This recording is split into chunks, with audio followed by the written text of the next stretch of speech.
I'd like to tell you that the motivation that I got to prepare for this exam came through the preparation itself. When I started, I did not really know what I was going into.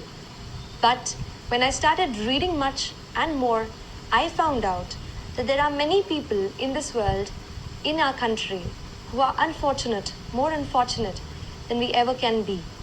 I felt, how can I use my learning capacity, my ability to learn, to reach a position where I can help them and better their lives in some manner or the other. तो यही motivation रहा throughout my preparation, and it pushed me through the entire process. And I'll tell you that this exam not only help you change other people's lives, but ये आपको भी एक बेहतर इंसान बनने में मदद करती है. That is the beauty of UPSC CSE examination.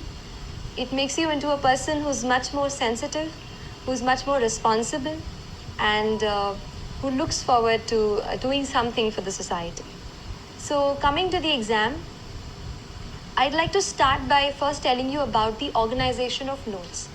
Now I feel that the syllabus which we have got, the UPSC syllabus, is our guiding light. It will tell you at every step कि आपको क्या important है और क्या नहीं है. इसलिए एक यूपीएससी सिलेबस की कॉपी मैंने अपने स्टडी टेबल पर हमेशा रखी. उसके साथ ऑर्गेनाइजेशन ऑफ नोट्स एक दूसरा पॉइंट है जिस पे आपको सबसे ज़्यादा काम करने की ज़रूरत है, क्योंकि मैंने भी यही किया. अपने नोट्स को मैंने अपने सिलेबस को अलग अलग टॉपिक्स में हम डिवाइड जैसे कर लेते हैं वैसे डिवाइड किया, और हर टॉपिक को मैंने एक अलग फोल्डर बनाया. तो उससे रिलेटेड जो भी मुझे एडिटोरियल कहीं न्यूज़पेपर में या कहीं इंटरनेट पे ऑनलाइन मैंने उसके बारे में पढ़ा, तो वो सारा मटेरियल मैंने उस एक फ़ोल्डर में डाल दिया. उससे ये हुआ कि जब मैंने रिवीजन करने की कोशिश की तो I found everything at one place. तो एक ये चीज़ है कि अपने नोट्स को आप अच्छे से ऑर्गेनाइज करें.